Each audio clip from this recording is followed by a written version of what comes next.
Tarihte Adolf Eichmann olarak bilinen adam, 19 Mart 1906'da Almanya'nın kuzeybatısındaki Solingen kasabasında dünyaya geldi. Tam adı Otto Adolf Eichmann'dı. Babası Kalvinist bir protestan ve muhasebeci olan Adolf Karl Eichmann, annesi ise Maria, kızlık soyadıyla Schäferling'di. Eichmann, II. Alman İmparatorluğu'nun sanayiyle güç kazandığı, ulusal gururun yükselişte olduğu bir dönemde tipik bir Alman orta sınıf ailesinde büyüdü. Henüz 10 yaşındayken annesini kaybetti. Kısa süre sonra babası yeniden evlendi ve Eichmann, üvey annesi Marie Zarzel'in yanında büyüdü. Marie dindar bir protestandı. Bu yüzden Eichmann'ın gençliği katı ahlaki kurallarla ve disiplinle şekillendi. 1913'te babası Avusturya'nın Linz şehrinde tramvay ve elektrik şirketinde işe başladı. Ancak aile, Birinci Dünya Savaşı'nın patlak vermesiyle birlikte ancak 1914'te Linz'e taşınabildi. Bu taşınma, Eichmann'ın çocukluğundaki ilk büyük dönüm noktalarından biriydi. Linz'de eğitimine devam eden Eichmann, Kaiser Franz Joseph Ortaokulu'na gitti. Burada klasik bir eğitim aldı ve keman çalmayı öğrendi. Aynı zamanda Almanya ve Avusturya'da gençler arasında yaygın olan Van der Vogel hareketine katıldı. Bu gruplar, doğa yürüyüşleri ve kırsal etkinliklerle geleneksel Alman kimliğini yeniden canlandırmayı amaçlıyordu. Sanayileşmenin getirdiği modernleşmeye bir tepki niteliğindeydiler. Bu hareket, genç Eichmann üzerinde derin bir etki bıraktı. Alman kültürünün saf halini koruma düşüncesi, yıllar sonra onu insanlık tarihinin en karanlık ideolojilerinden birine, Nazi Almanyası'nın milliyetçi ve ırkçı düşüncesine sürükleyecekti. Genç Adolf Eichmann, Avrupa'nın büyük çalkantılarla sarsıldığı bir dönemde büyüyordu.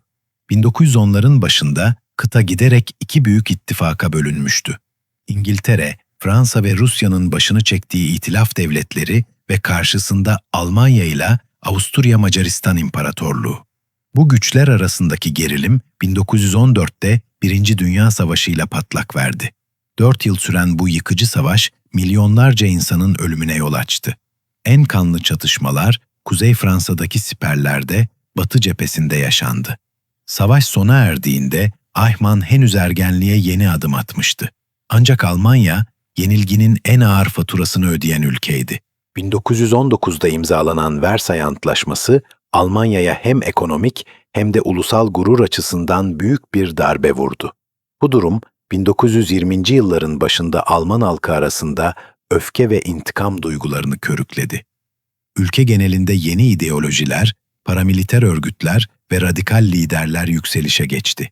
Bunların arasında en dikkat çekeni, Adolf Hitler'in liderliğindeki Ulusal Sosyalist Alman İşçi Partisi, kısaca Nazi Partisi idi. 1923'teki başarısız Münih darbe girişimi, bu hareketin ne kadar militan bir çizgide ilerlediğini açıkça gösterdi. Tam da bu dönemde Eichmann gençlikten yetişkinliğe geçiyordu. Ancak akademik olarak vasat bir öğrenciydi. Kaiser Franz Joseph Ortaokulu'nu bitiremeden bıraktı ve ardından birkaç meslek okulunu da tamamlamadan ayrıldı. Eğitimle bağını koparan genç Adolf, babasının kurduğu Untersberg madencilik şirketinde çalışmaya başladı. 1920. yılların ortası, Avrupa ve Amerika'da ekonomik refahın yükseldiği bir dönemdi. Eichmann ailesi de bu dalgadan pay almak istiyordu. 1924'te babasının yanında çalışmaya başlayan Adolf, kısa süre içinde aile işinden ayrıldı. 1925 yılına gelindiğinde ise Avusturya'da bir radyo şirketinde memur olarak çalışmaya başlamıştı. Bu sıradan ofis hayatı henüz kimsenin farkında olmadığı bir gerçeği gizliyordu. Eichmann, ilerleyen yıllarda tarihin en sistematik kitlesel katliamlarından birinin bürokratik mimarlarından biri olacaktı. Adolf Eichmann, kısa sürede Avusturya'daki Vacuum Oil şirketinde iş buldu. Bu firma, dönemin en büyük Amerikan petrol şirketlerinden biriydi ve Eichmann burada çalışırken 1931'de dünya devi Standard Oil ile birleşti. 20'li yaşlarının başındaki Eichmann, dışarıdan bakıldığında sıradan bir beyaz yakalı çalışandan farksızdı. Ofis işleriyle meşgul, sessiz, düzenli bir hayat süren, dikkat çekmeyen bir memur. Ancak perde arkasında bambaşka bir yönü şekilleniyordu. Vacuum Oil'de çalıştığı yıllarda Eichmann giderek radikalleşen siyasi çevrelerle temas kurmaya başladı. Önce Avusturya'da kurulan Frontkämpfervereinigung, yani Cephe Savaşçıları Birliği adlı örgütün gençlik koluna katıldı. Bu Birinci Dünya Savaşı'nın ardından eski askerler tarafından kurulan sağcı bir paramiliter hareketti. Lideri Avusturyalı subay Hermann Hiltl idi. Hiltl, tıpkı Adolf Hitler gibi Versay Antlaşması'nın Almanya ve Avusturya'ya dayattığı ağır koşulları bir ulusal utanç olarak görüyordu. Hiltl'ın örgütü, Alman Nazi hareketiyle aynı ideolojik çizgideydi. Faşizmi, pangermanizmi ve ırksal üstünlük fikrini benimsiyordu. Amaçları, Almanca konuşan tüm halkları tek bir siyasi çatı altında birleştirmekti. Bu ideolojiye göre Alman halkının hak ettiği yaşam alanı Doğu Avrupa'daki Slav topraklarından zorla alınmalıydı. Ve bu 1933 yılına gelindiğinde Avrupa'daki dengeler tamamen değişti. O yılın başında Adolf Hitler Almanya şansölyesi oldu. Nazi Partisi, büyük buhran sonrası ekonomik yıkımı ustalıkla kullanarak halkın öfkesini kendi lehine çevirmişti.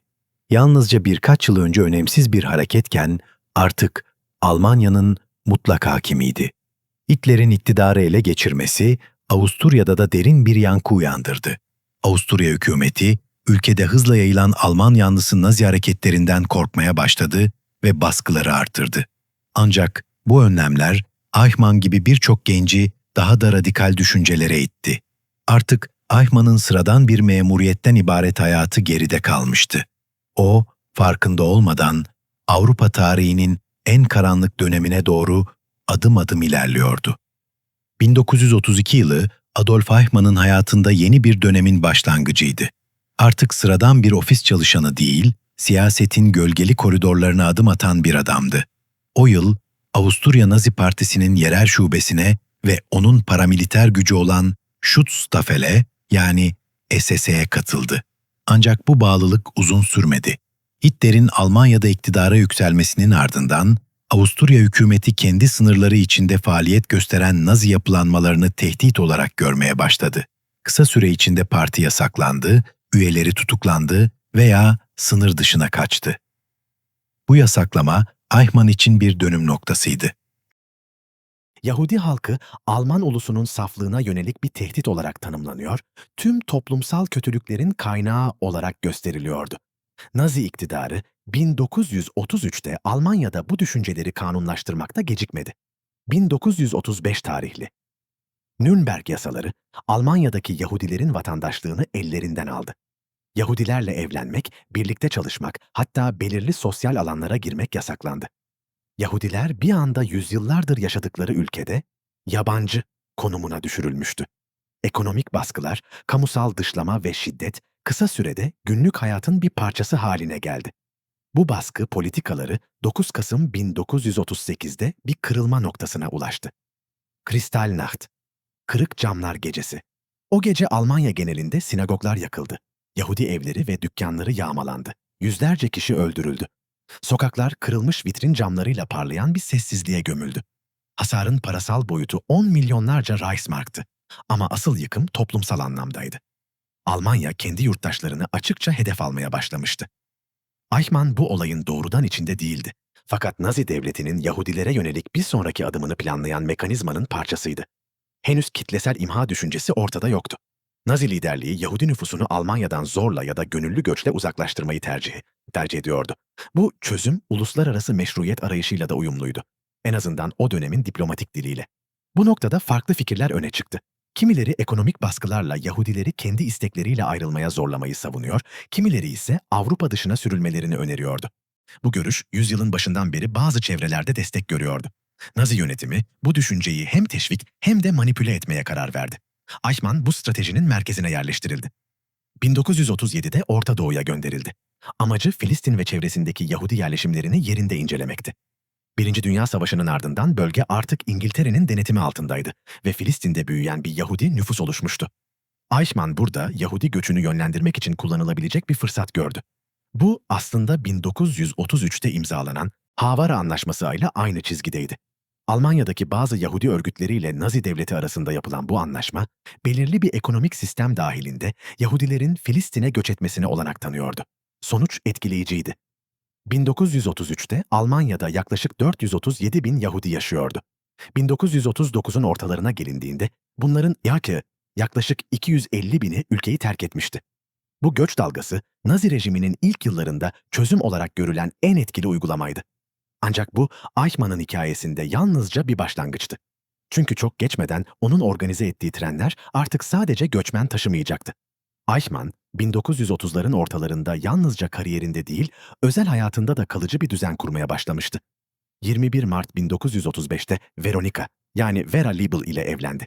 Çiftin toplam 4 oğlu olacaktı. Klaus 1936'da, Horst Adolf 1940'da, Dieter 1942'de ve en küçük oğulları doğmadan çok önce Avrupa savaşın karanlığına gömülmüştü. 1937'de Eichmann çocukluğunun dindar atmosferine rağmen kiliseyi resmen terk etti. Artık ne Tanrı'ya ne de ahlaki sınırlara yer bırakan bir ideolojinin hizmetindeydi. Bir yıl sonra Mart 1938'de Avrupa'daki dengeler değişti. Almanya Avusturya'yı ilhak etti. Eichmann için bu gelişme kişisel bir dönemeçti. Gençliğini geçirdiği ülkeye artık fethedenin memuru olarak dönüyordu. Görevi Avusturya'daki Yahudi nüfusunun Nazi kontrolü altındaki Avrupa topraklarının dışına göçünü organize etmekti. Kısacası Yahudilerin kıtadan çıkarılma projesinin mimarlarından biri haline geldi. Bu süreçte Eichmann, yerel Yahudi konseyleriyle ve cemaat temsilcileriyle temas kurdu. Görünürdeki amacı işbirliğiydi. Gerçekte ise Nazi devletinin emirlerini yerine getirmek için onları zorlamak ve bürokratik bir mekanizma haline getirmekti. Ağustos 1938'de Viyana Yahudi Göç Merkezi Ajansı kuruldu. Bu ofis, Sicherheitsdienst'in SD bir alt birimiydi ve Avusturya Yahudilerinin gönüllü ya da zorunlu göçünü denetlemekle yükümlüydü. Eichmann merkezin idaresine atandı. Kısa sürede müthiş bir sistem kurdu. Soğuk, düzenli, kusursuz bir mekanizma. Belgeler, izinler, malların satışı, göç kotaları. Her adım ölçülüyor, her dosya arşivleniyordu. Bu verimlilik Nazi yönetimi için örnek haline geldi.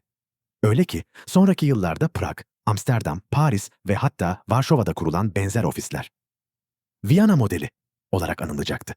Ancak Avrupa hızla daha büyük bir felakete doğru sürükleniyordu. Bu felaketin merkezinde doğrudan Eichmann'ın hizmet ettiği rejim vardı. Birinci Dünya Savaşı'nı sona erdiren Versay Antlaşması, Almanya'nın silahlı kuvvetlerini ciddi şekilde kısıtlamıştı. Fakat Hitler iktidara gelir gelmez bu kısıtlamalar fiilen yok sayıldı. 1933'ten itibaren Wehrmacht yeniden inşa edildi. Hermann Göring komutasında Luftwaffe, yani hava kuvvetleri kuruldu. 7 Mart 1936'da Almanya, Versay'ın açık ihlaliyle Ren bölgesini yeniden askerileştirdi. Fransa'nın sınırında aslında silahsız kalması gereken bu topraklara Nazi birlikleri girdi. Avrupa sessiz kaldı. Ardından gelen olaylar zinciri kıtanın kaderini belirleyecekti. Mart 1938'de Anschluss'la Avusturya fiilen yok olmuş, Almanya'ya katılmıştı. O yılın sonbaharında Hitler gözünü Çekoslovakya'nın Sudetenland bölgesine çevirdi. Avrupa güçleri yeni bir savaştan kaçınmak adına geri adım attı. İngiltere ve Fransa, Almanya'ya karşı direnmek yerine yatıştırma politikasını benimsedi.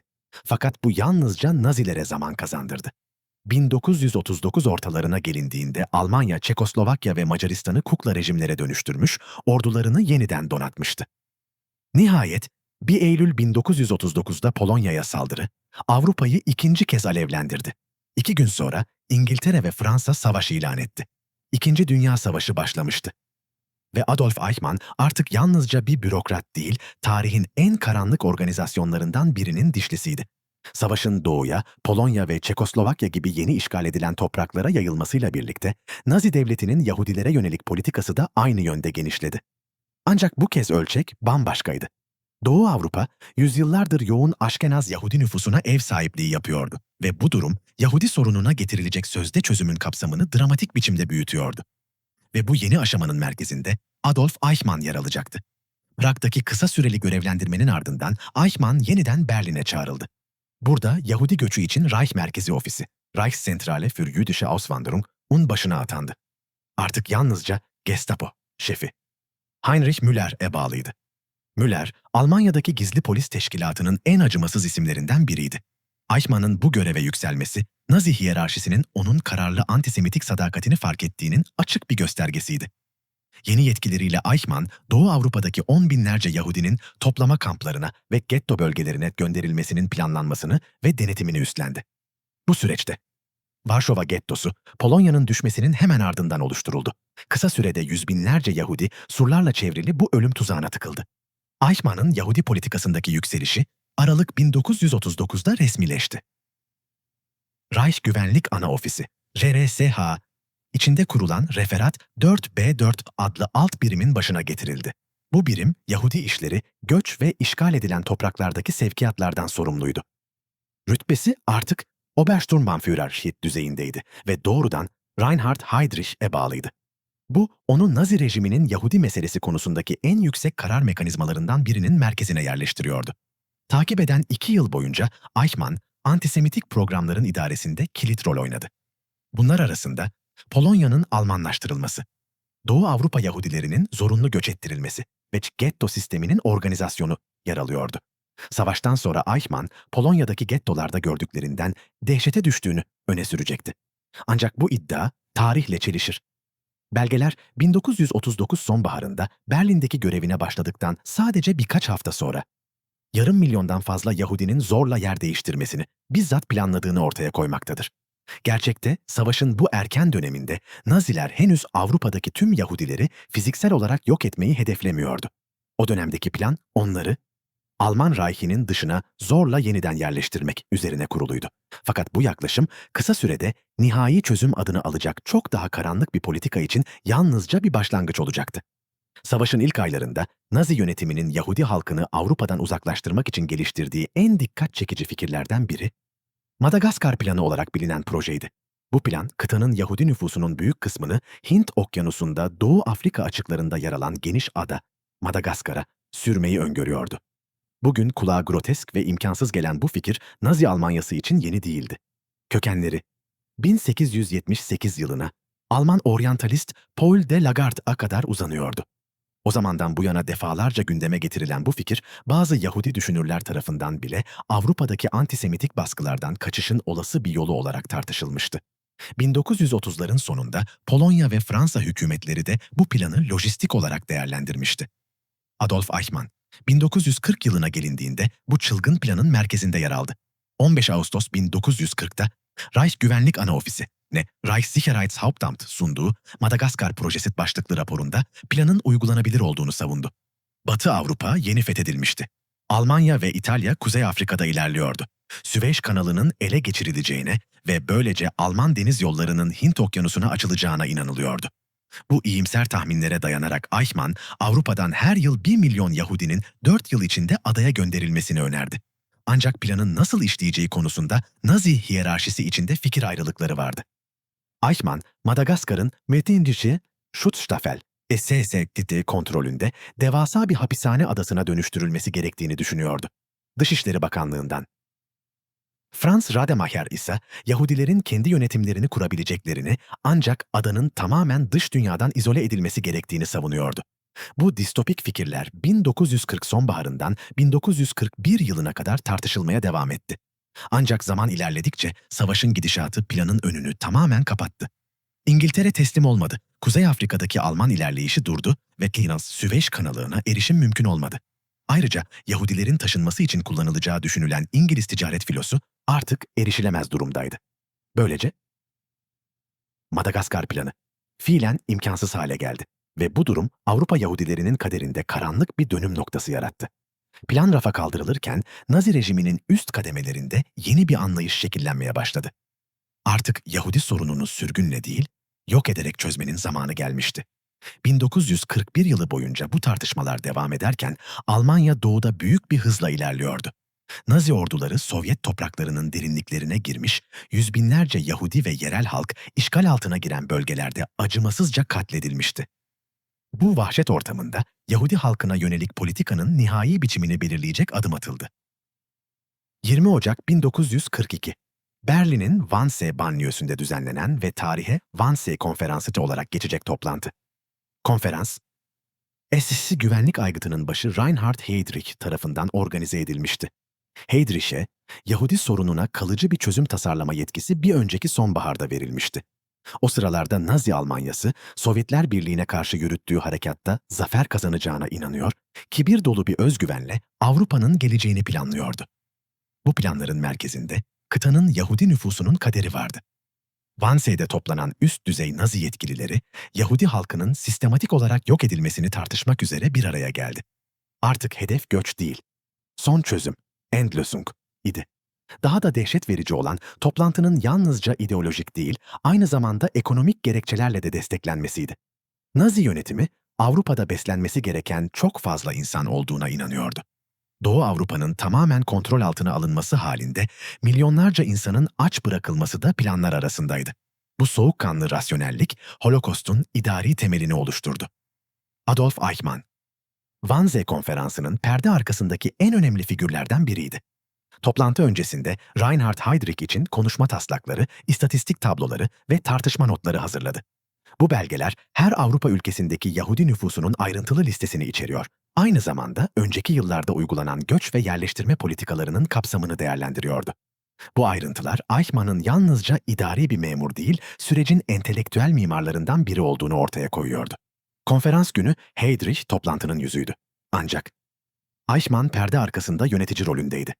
Toplantının organizasyonunu yaptı, dakikaları tuttu, belgeleri hazırladı ve sonuç raporlarını düzenledi. Bu süreç, kendi el yazısıyla düzenlediği belgeler sayesinde onu doğrudan Holokost'un bürokratik altyapısına bağlayan kanıtlar haline geldi.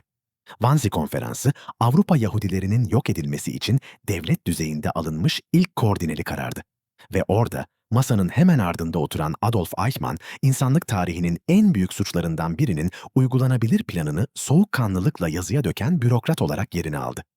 Wannsee Konferansı'ndan sonra Adolf Eichmann artık Nazi Almanyası'nın Yahudi politikasının idari kalbinde yer alıyordu.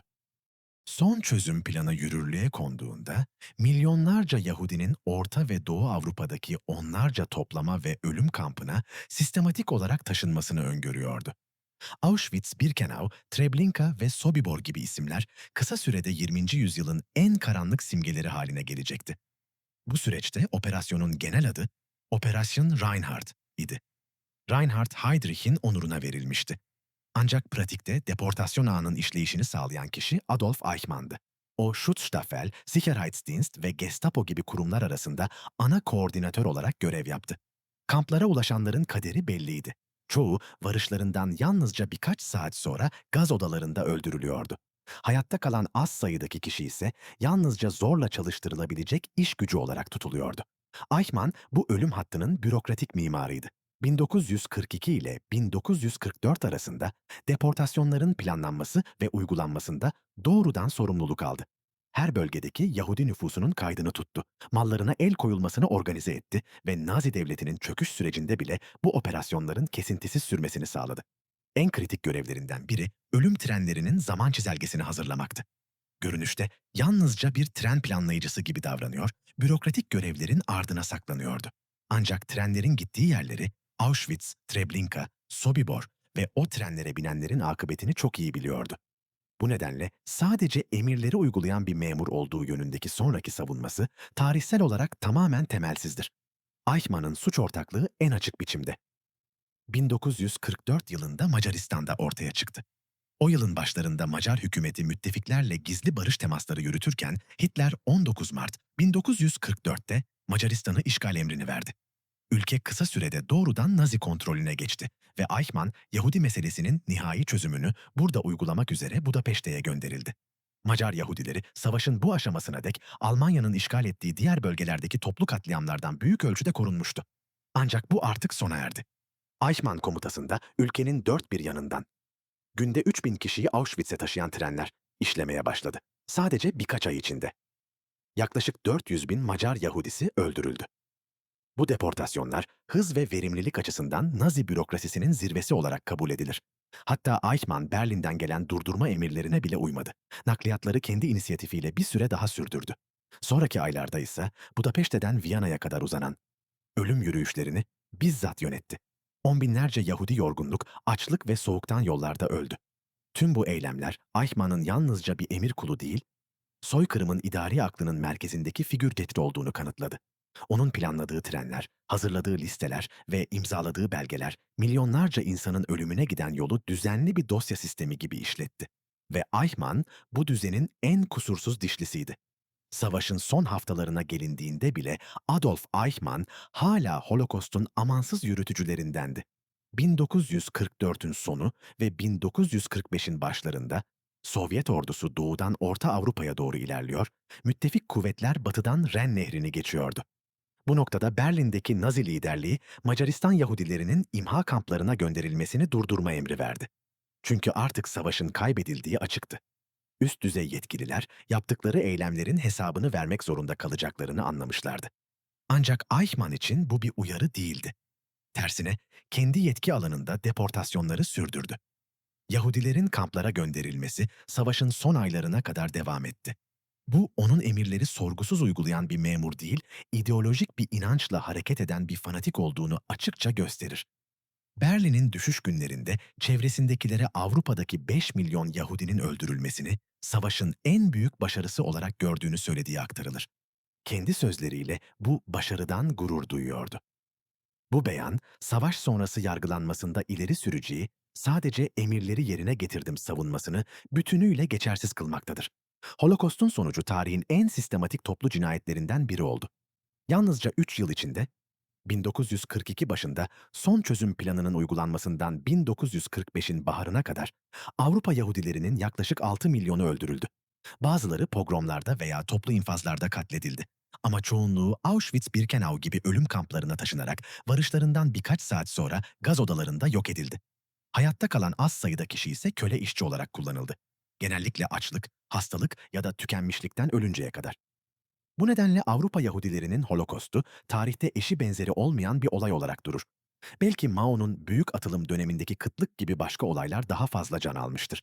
Ancak o felaketler planlanmış bir imha amacı taşımıyordu. Holokost, insan eliyle, bilinçli bir karar süreciyle, soğukkanlı bir bürokratik düzen içinde gerçekleştirilmiştir. Ve bu düzenin merkezinde, planlamadan uygulamaya kadar her aşamada Adolf Eichmann vardı. Eichmann, Heydrich, Himmler ve Hitler gibi isimlerin suçları savaşın sonunda gizli kalamadı. Son çözüm uygulamaya konduğunda bile savaşın gidişatı Almanya'nın aleyhine dönmeye başlamıştı. 1939 ile 1941 arasında Avrupa'da bir dizi hızlı zafer elde eden Nazi savaş makinesi 1941 kışında Sovyet topraklarında durduruldu. Aynı kış Pearl Harbor saldırısı sonrası Amerika Birleşik Devletleri savaşa katıldı ve güç dengesi değişti. 1942'de Kuzey Afrika cephesi müttefiklerin eline geçti. Rommel'in orduları Libya ve Tunus'tan geri püskürtüldü. 1943 yazında Sicilya'nın düşmesiyle Güney İtalya'ya müttefik çıkarması yolu açıldı. Böylece dünya, Nazi Almanyası'nın çöküşüne ve onunla birlikte insanlık tarihinin en büyük barbarlıklarından birinin sona erişine tanıklık etti. Ama geriye kalan, Eichmann gibi bürokratik katillerin ardında bıraktığı sessiz belgeler, tren listeleri ve milyonlarca kayıp hayattı. Bu belgeler bir imparatorluğun değil, insan vicdanının çöküşünün kaydını tutuyordu. 1942 sonbaharıyla birlikte savaşın yönü değişmeye başladı.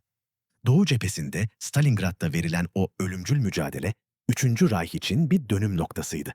Aylar süren kuşatma, şehir savaşının dehşeti ve Rusların amansız direnişi sonunda Alman ordusu burada yenildi.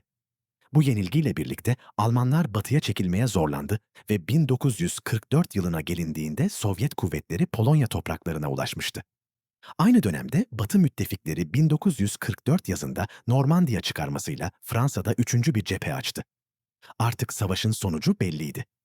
3. Reich'in sonu yaklaşırken Nazi rejiminin Avrupa genelinde işlediği suçların ve özellikle Yahudi halkına karşı yürüttüğü imha politikalarının tüm boyutları ortaya çıkmaya başlıyordu. 1944 ile 1945 kışında İngiliz, Amerikan ve Kanadalı ordular Ren Nehri'ni geçerken Sovyet ordusu doğudan Almanya'ya doğru ilerliyordu. Bu süreçte Holokost'un planlayıcıları ve yürütücüleri paniğe kapıldı. Kamp komutanları, Gestapo yetkilileri ve güvenlik bürokrasisinin üyeleri işledikleri suçların delillerini yok etmeye girişti. Binlerce belge yakıldı, dosyalar imha edildi. Küçük toplama kamplarındaki tanıklar ortadan kaldırılmaya çalışıldı. Eichmann, Aralık 1944'ün son günlerinde Sovyetler Budapeşte'ye girmeden hemen önce şehri terk etti. Berlin'e ulaştığında ilk işi son çözümle doğrudan ilişkili belgelerin sistemli biçimde yok edilmesini denetlemek oldu. Ancak bu çaba boşunaydı. Kimi Nazi subayları kayıtları ortadan kaldırarak izlerini kaybettirmeyi başarsa da Eichmann'ın imza attığı emirlerin, tren listelerinin ve deportasyon planlarının büyüklüğü onu gizlenemez kılıyordu. 1945 baharına gelindiğinde 3. Reich'in son günleri yaşanıyordu. Sovyet ordusu Berlin'i kuşattı. müttefikler batıdan Almanya'yı sardı. Hitler, 30 Nisan 1945'te Reich şansölyeliğinin altındaki sığınakta intihar etti. Bir gün sonra Goebbels aynı yolu izledi. Lidersiz kalan Nazi devleti çöktü. Almanya 8 Mayıs'ta koşulsuz teslimiyet ilan etti. Bu tarih Avrupa'da Zafer Günü olarak anıldı. Eichmann ise çoktan Berlin'den kaçmıştı. Ailesiyle birlikte Viyana'ya sığınarak müttefiklerin gözünden uzak nispeten sessiz bir yaşam sürmeye başladı. Avusturya, savaş sonrası dönemde müttefikler tarafından ikincil öncelikte görüldüğünden burada bir süre güvende kaldı. Yine de sonunda yakalandı. Ancak yanında taşıdığı sahte belgeler, Otto Ekman adıyla düzenlenmiş kimlik kağıtları gerçek kimliğini gizlemeyi başardı. O yıllar kaosla doluydu. Müttefikler yüz binlerce kişiyi sorguluyor, Nazi savaş makinesine katılan ve toplu katliamlardan sorumlu olanları tespit etmeye çalışıyordu. Eichmann da kısa süre içinde teşhis edildi. Fakat haber ondan önce ulaştı. 1946'da Almanya'daki bir iş gücü kampından kaçtı. Böylece uzun sürecek bir kaçaklık dönemi başladı. İlk yıllarında Almanya içinde kaldı. Batı ve güneydeki kırsal bölgeler arasında sürekli yer değiştirerek sahte isimler altında yaşadı. Bu sırada Nürnberg mahkemeleri başlamıştı. Müttefikler Nazi rejiminin hayatta kalan üst düzey yetkililerini insanlığa karşı suçlardan yargılıyordu. Hermann Göring, Rudolf Hess, Hans Frank ve Albert Speer gibi isimler bu davaların merkezindeydi. Speer kendini teknokrat olarak sunarak idamdan kurtulabildi. Ancak Hans Frank, Polonya Genel Hükümeti'nin yöneticisi olarak Varşova gettosu ve deportasyonlardan sorumlu kişi için aynı savunma mümkün değildi. 1946 sonbaharında suçlu bulundu ve asıldı. Eichmann gizlendiği yerlerde bu haberleri duymuş olmalıydı. Çünkü aynı kaderin kendisini de beklediğini biliyordu. Bu farkındalık onu daha derine saklanmaya, kimliğini tamamen silmeye yöneltti. Ama geçmişin gölgeleri ne kadar uzağa kaçarsa kaçsın onu takip etmeye devam edecekti. Savaşın ardından yıllarca saklanan Eichmann sonunda Avrupa'dan tamamen kaçmaya karar verdi. 1940'ların sonlarında izini sürenlerden uzaklaşarak önce Almanya'dan İtalya'ya geçti. Burada Katolik Kilisesi'nin savaş sonrası dönemde sağladığı gizli kaçış hatlarından biri olan Red Line ağını kullanarak yeni kimlik belgeleri edindi. Artık Otto Henninger, daha sonra ise Ricardo Clement adını taşıyan bir sahte kimlik ona yeni bir hayatın kapısını aralayacaktı. 1950 yazında Arjantin'e ulaştı. Buenos Aires'te Ricardo Clement adıyla sıradan bir fabrika işçisi olarak yaşamaya başladı. Komşularına göre sessiz, içe dönük ve kibar bir adamdı. Kimse onun milyonlarca insanın ölümünden sorumlu bürokrat Adolf Eichmann olduğunu bilmiyordu. Yaklaşık 10 yıl boyunca bu sahte kimliğin ardına gizlenmeyi başardı. Fakat adaletin hafızası uzun solukludur. İsrail'in 1948'de bağımsızlığını ilan etmesinden hemen sonra genç devlet kendi güvenlik aygıtını kurmaya başladı. 13 Aralık 1949'da kurulan Mossad, yani İstihbarat ve Özel Operasyonlar Enstitüsü, kısa sürede dünyanın en etkili istihbarat teşkilatlarından biri haline geldi. Kuruluşunun ilk yıllarında Mossad'ın merkezi görevlerinden biri, savaşın ardından adaletten kaçmış Nazi yetkililerini bulmak ve yakalamaktı. 1950'ler boyunca bu çalışmaların odağı giderek Güney Amerika'ya, özellikle de Arjantin'e kaydı.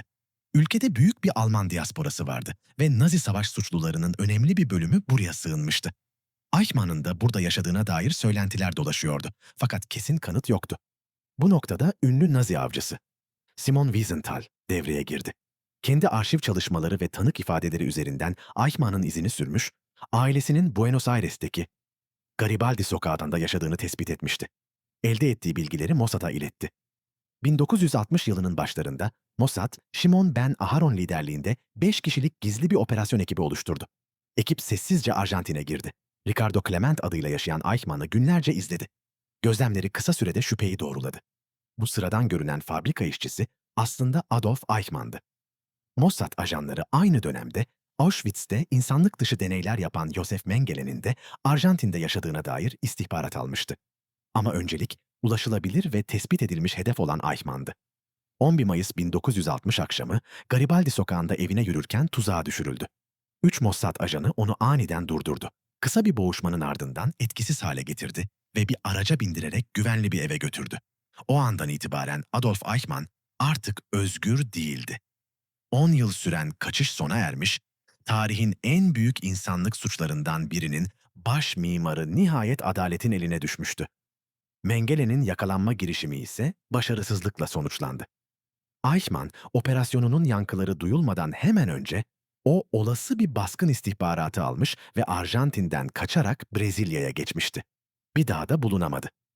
Hakkında yapılan sayısız iade talebine rağmen 1979'daki ölümüne kadar özgürlüğünü korudu ve böylece adaletten kaçmayı başaran az sayıdaki üst düzey Nazi yetkilisinden biri olarak tarihe geçti. Mossad'ın Arjantin'de yürüttüğü operasyon tamamen gizliydi. Ne Arjantin hükümeti ne de yerel yetkililer bilgilendirilmişti. Dolayısıyla Eichmann yakalandıktan sonra İsrailli ajanlar birkaç gün boyunca sessiz kaldı. Bu süre zarfında kimliğini kesin olarak doğruladılar. Emin olduklarında onu ülkeden çıkarmanın yollarını aradılar. Sonunda Eichmann uyuşturuldu ve El Al Hava Yolları'na ait bir ticari uçağa bir hava görevlisi kılığında bindirilerek gizlice İsrail'e götürüldü. 11 Mayıs'taki yakalanmasından 11 gün sonra 2 Mayıs 1960'ta uçak Tel Aviv'e indi. Ertesi gün Başbakan David Ben-Gurion kameraların karşısına geçerek dünyaya tarihi bir açıklama yaptı. En korkunç Nazi savaş suçlularından biri yakalandı ve İsrail'de adalet önüne çıkarılacak.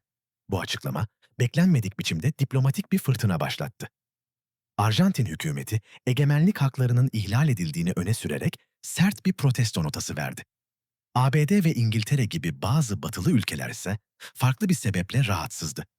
Soğuk savaş ortamında Eichmann'ın ifadelerinde eski Nazi subaylarının Batı istihbarat yapılarıyla kurduğu bağların ifşa edilmesinden endişe ediliyordu. Tüm bu diplomatik gerginliğe rağmen dava başladı. 11 Nisan 1961 Radi tarihinde Kudüs'te açılan duruşma neredeyse 8 ay sürdü ve 15 Aralık 1961'de sona erdi. Eichmann, tarih boyunca en detaylı şekilde belgelenmiş yargı süreçlerinden birinde her gün sorguya çekildi. Savaş yıllarından kalma binlerce belge onun ifadeleriyle tek tek karşılaştırıldı. Ne zaman yalan söylediği, ne zaman gerçeği itiraf ettiği dikkatle incelendi. Ancak duruşmalar boyunca Eichmann tutumunu değiştirmedi. Antisemit olmadığını, sadece emirleri yerine getiren bir devlet memuru olduğunu iddia etti. Hitler'in Mein Kampf kitabını hiç okumadığını, Yahudi Bilginler İhtiyarlar Protokolü gibi metinlere yabancı olduğunu söyledi. Der Stürmer gibi Nazi yayınlarını reddettiğini, hatta Yahudi kültürüne karşı sempati duyduğunu ileri sürdü. Bir dönem Encyclopedia Judaica dergisine abone olduğunu, Theodor Herzl'in Yahudi Devleti adlı eserini okuduğunu iddia etti. Ve böylece insanlık tarihinin en büyük soykırımını planlayan isimlerden biri, ironik biçimde kendisini Yahudi kültürünün hayranı olarak tanımladı. Bu çelişki davasının belki de en soğuk ve en rahatsız edici yönüydü. Eichmann, Kudüs'teki davası boyunca kendisini yalnızca üstlerinin emirlerini yerine getiren sadık bir memur olarak göstermeye çalıştı. Sanki dev bir savaş makinesinin küçük bir dişlisiydi. Kendi iradesi olmayan, sadece talimatlara uyan bir bürokrat. Toplu katliamlardan ya da ölüm kamplarına gönderilen milyonlarca Yahudinin deportasyonundan sorumlu olmadığını iddia etti. Kendisini sadece nakliye süreçlerinden sorumlu bir lojistik koordinatör olarak tanımladı. Savunmasının temelinde tek bir argüman vardı. Totaliter bir devlette emirleri sorgulamak ölüm demekti. Emirleri yerine getirmeyenler uzun yaşamazdı, diyordu. Kamplarda neler olduğunu bildiğini kabul etti. Ancak bu olayların detaylarına karışmadığını söyledi. Gaz odalarının varlığını öğrendiğinde kişisel olarak sarsıldığını iddia etti ve şu sözleri kayda geçti. Dehşete düştüm. Sinirlerim o kadar güçlü değil. Böyle şeyleri dinleyemem, beni etkilemeden. Bir toplu infaz sırasında orada bulunduğu sorulduğunda olay yerinde olduğunu kabul etti.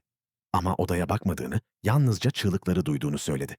Duyduğum sesler beni öylesine dehşete düşürdü ki bakamadım, dedi. Bundan sonra kampları ziyaret etmekten kaçındığını iddia etti. Yine de Yahudilerin bu kamplara taşınmasında oynadığı rolü inkar etmedi. O sadece trenlerin zamanında kalkmasını sağlayan bir memurdu. Bu savunma uzun sürmedi. Savcılar Eichmann'ın son çözümün planlanması, deportasyonların koordinasyonu ve imha sürecinin uygulanması konularında oynadığı merkezi rolü kanıtlayan yüzlerce belge sundu. Toplantı notları, emir yazışmaları, lojistik raporları ve imzalı belgeler bir mahkeme kayıtlarına girdi. Savaş sırasında onunla çalışan yüzlerce tanık dinlendi. Almanya'da hala tutuklu bulunan eski Nazi subaylarının yazılı ifadeleri de okundu. Hepsi aynı sonuca işaret ediyordu. Eichmann sadece emirleri uygulayan bir memur değil, Holocaust'un idari mimarlarından biriydi. Yine de Eichmann ısrarla masum olduğunu savundu. Vicdan azabı çektiğini ama suçlu hissetmediğini söyledi. "Ben sadece görevimi yaptım," diyordu. Bu söz tarihe geçecek kadar soğuk ve mekanik bir mazeret olarak kaldı. Sonunda mahkeme kararını verdi. 12 Aralık 1961'de Eichmann idam cezasına çarptırıldı. Bu, İsrail tarihinde verilen ilk ve tek ölüm cezasıydı. Ancak Eichmann kararı hemen kabul etmedi. Dosyası İsrail Yüksek Mahkemesi'ne Beit Hamishpat HaElyon'a taşındı. 5 yargıçtan oluşan kurul, Eichmann'ın hayatını ve suçlarını yeniden tartışmayı reddetti. Savunma ekibi ise esasen tek bir argümana sarıldı. İsrail'in savaş suçlarının işlendiği zaman henüz kurulmamış bir devlet olarak onu yargılama yetkisi olmadığını savundu. Bu savunma, davanın seyrini değiştirmedi. Zayıf hukuki dayanak, Eichmann'ın artık kaçacak hiçbir yolu kalmadığını gösteriyordu. Yüksek Mahkeme, Eichmann'ın savunmasının temel dayanağı olan İsrail'in yargı yetkisi yoktu iddiasını ikna edici bulmadı. Mart 1962'nin sonlarında itiraz duruşması yapıldı ve mahkeme kararı kısa sürede reddetti. Artık Eichmann'ın önünde yalnızca birkaç çaresiz seçenek kalmıştı. Bunlardan biri Batı Almanya'ya iade edilme talebiydi. Orada büyük ihtimalle ömür boyu hapis cezası alacaktı. Bir diğeri ise İsrail Cumhurbaşkanı. Yitzhak Ben Zvikin'e gönderilen af dileğiydi. Ölüm cezasının müebbete çevrilmesi umuduyla. Ancak bu son girişimler de sonuçsuz kaldı. Mayıs 1962'nin son günlerinde İsrail makamları infaz kararını yeniden onayladı. Eichmann'ın eşi, Vera, Nisan 1962 sonunda kocasını son kez görmek için İsrail'e gelmesine izin verildi. O ziyaret, onunla vedalaşabileceği ilk ve son andı. Eichmann, infazının gerçekleşeceğini öğrendikten birkaç saat sonra 1 Haziran 1962 gecesi Ramla hapishanesinde asılarak idam edildi. İnfaz kamuya kapalı olarak yalnızca küçük bir yetkili grubun katılımıyla gerçekleştirildi. Dünyanın dört bir yanından 2 yıldır davayı yakından takip eden gazeteciler bile içeri alınmadı. Eichmann, ölümünden kısa süre önce Hristiyanlığı yeniden kabul etmişti. İdamı Kanadalı rahip William Lovell Hall tarafından ruhani olarak izlendi. Tarihçi David Cesarani, biyografisinde onun son sözlerini şöyle aktarır. Almanya yaşasın, Arjantin yaşasın, Avusturya yaşasın. Bunlar en çok bağlı olduğum ve asla unutmayacağım 3 ülkedir. Karımı, ailemi ve dostlarımı selamlıyorum. Hazırım. Yakında tekrar görüşeceğiz. Tüm insanların kaderi gibi. Tanrı'ya inanarak ölüyorum. İnfazın hemen ardından İsrail devleti, Eichmann'ın mezarının olası bir neo-Nazi tapınağına dönüşmesini önlemek için olağanüstü bir adım attı. Cesedi yakıldı, külleri gizlice Akdeniz'e savruldu. Bu, tarihte bir savaş suçlusunun hem fiziksel hem de simgesel olarak tamamen ortadan kaldırıldığı ender vakalardan biriydi. Eichmann davası ve infazı yalnızca hukuki değil, entelektüel bir fırtına da başlattı. Bu tartışmaların merkezinde Alman asıllı Yahudi düşünür Hannah Arendt yer aldı. Arendt, 1941'de ABD'ye kaçmış ve The New Yorker adına Kudüs'teki davayı takip etmişti. Yazdığı makaleler 1963'te. Eichmann in Jerusalem. A Report on the Banality of Evil. Kudüs'te Eichmann, kötülüğün sıradanlığı üzerine bir rapor adıyla kitaplaştırıldı. Arendt'in çalışması hem yankı uyandırdı hem de büyük tartışmalar doğurdu. İsrail devletini davayı politik bir gösteriye dönüştürmekle eleştirmişti. Ancak asıl fırtına, Eichmann'ı kötülüğün sıradan bir temsilcisi Batsite olarak tanımlamasıyla koptu. Ona göre Eichmann şeytani bir dahi değildi. Sıradan, hayal gücünden yoksun, düşünmeden emirleri yerine getiren bir bürokrattı. Arendt'in en temel argümanı şuydu. Büyük kötülükler, çoğu zaman büyük caniler tarafından değil, düşünmeyi bırakmış sıradan insanlar tarafından işlenir. Ancak bu görüş evrensel kabul görmedi. Litvanyalı hukukçu ve yazar Jacob Robinson, Arendt'in analizini sert biçimde eleştirdi. 1965'te yayımladığı And the Crooked Shall Be Made Straight, The Eichmann Trial, The Jewish Catastrophe and Hannah Arendt's Narrative ve Eğriler. Düzeltilecek Eichmann davası, Yahudi felaketi ve Hannah Arendt'in anlatısı adlı eserinde Arendt'in hem tarihsel hem ahlaki çıkarımlarını nokta nokta çürütmeye çalıştı. Eichmann'ın ölümüyle birlikte bir dönem kapandı. Ama onun davası, adalet, sorumluluk ve kötülüğün doğası üzerine 20. yüzyılın en derin tartışmalarından birinin kapısını sonsuza kadar açık bıraktı. Nazi Almanyası'nı anlamaya çalışırken. Adolf Eichmann'ı göz ardı etmek mümkün değildir. Her ne kadar tarihi kayıtlarda Adolf Hitler, Joseph Goebbels veya Hermann Göring gibi isimler kadar sık anılmasa da Eichmann, Nazi rejiminin Yahudi halkının sistematik imhasındaki en merkezi figürlerden biriydi. Rejimin güvenlik servislerinin üst düzey bir yetkilisi olarak Nazilerin sözde Yahudi sorununa getirdiği barbarca çözümün kademeli biçimde şekillenmesinde belirleyici bir rol oynamıştı. Eichmann son derece disiplinli bir bürokrattı. Avrupa genelinde insanlar, etnik gruplar ve nüfus hareketleri hakkında detaylı veri toplayan, bunları arşivleyen ve sistemli biçimde analiz eden becerisi sayesinde Nazi Yüksek Komutanlığı'nın dikkatini çekti. Bu yeteneği Orta ve Batı Avrupa'daki Yahudilerin Doğu Avrupa'daki gettolara ve sonrasında imha kamplarına sürülmesini organize eden idari mekanizmanın temel taşlarından biri haline getirdi. Eichmann'ın kariyerinde dönüm noktası Nazilerin Madagaskar Projesi adını verdiği planın hazırlanmasıyla geldi. Bu proje milyonlarca Avrupa Yahudisini Afrika kıyısındaki Fransız kolonisi Madagaskar adasına zorla sürmeyi öngörüyordu. Adeta dev bir açık hava hapishanesi olarak tasarlanmıştı. Eichmann bu planın ana memorandumunu kaleme aldı ve 1940 yılına gelindiğinde Yahudi sorununun idaresinde merkezi bir figür olarak konumlandı. Bu süreç kısa sürede onu insanlık tarihinin en karanlık suçlarından biri olan Holocaust'un planlayıcılarından biri yaptı. Eichmann, Ocak 1942'de Berlin yakınlarında gerçekleştirilen Wannsee Konferansı'nın organizasyonunda da kilit rol oynadı. Bu konferans, Yahudi halkının nihai çözümü anlamına gelen son çözümün, Endlösung, resmen devlet politikası olarak kabul edildiği toplantıydı. Konferansta belirlenen sistem, Eichmann'ın koordinasyonunda yürütüldü. Avrupa'nın dört bir yanındaki Yahudiler, Auschwitz-Birkenau, Treblinka, Sobibor ve Belzec gibi kamplara taşındı. Çoğu varışlarından sadece birkaç saat sonra gaz odalarında öldürüldü. Eichmann'ın bu sürecin lojistik mimarı olarak rolü tartışmasızdır. Tarihçilerin bir kısmı onu insanlık tarihindeki en sistematik soykırımın icra direktörü olarak tanımlar. Bu merkeziliğin en açık örneği 1944 Macaristan Operasyonu'dur. Yalnızca 6 ay içinde ülkenin yaklaşık 750 bin Yahudisinin yarısından fazlası, kamplarda veya zorla yürütülen ölüm marşlarında hayatını kaybetti. Bu korkunç operasyonun başında Adolf Eichmann bulunuyordu. Savaşın ardından bile bu döneme dair hiçbir pişmanlık belirtisi göstermemiştir. Tüm bu karanlık geçmişine rağmen 1945'te Almanya'nın teslim olmasıyla başlayan dönemde Eichmann başlangıçta müttefik kuvvetlerin özel hedef listesinde öncelikli bir isim değildi. Bu nedenle savaşın hemen ardından yakalansa da kimliği doğru şekilde teşhis edilmedi ve kısa sürede kaçmayı başardı. Nitekim Nürnberg duruşmaları sırasında bir Amerikan avukatı Eichmann'a dair bir belgeye rastladığında kenarına şu notu düşmüştü. Bu kişi kim? Bu satır, rejimin en ölümcül mekanizmalarından birini yöneten bir figürün savaşın hemen ardından ne kadar belirsizlik içinde kaldığını gösterir. Ancak bu anonimlik uzun sürmedi. Yıllar sonra Avrupa ve Güney Amerika'da yıllarca süren bir kaçak hayatın ardından Eichmann nihayet İsrail istihbaratı tarafından 1960 yılında yakalandı ve 1961'de Kudüs'te yargılandı. Onun davası, mahkumiyeti ve infazı Holocaust'un mirası üzerine yürütülen uluslararası tartışmaların merkezine yerleşti. Eichmann, Nazi rejiminin sıradan görünen ama soğukkanlı idari eli olarak insanlık tarihinin en büyük suçlarından birinin yüzlerinden biri haline geldi. Adolf Eichmann, Kudüs'teki davası sırasında kendini soğukkanlı bir bürokrat, yalnızca emirleri uygulayan tutkusuz bir yönetici olarak göstermeye çalıştı.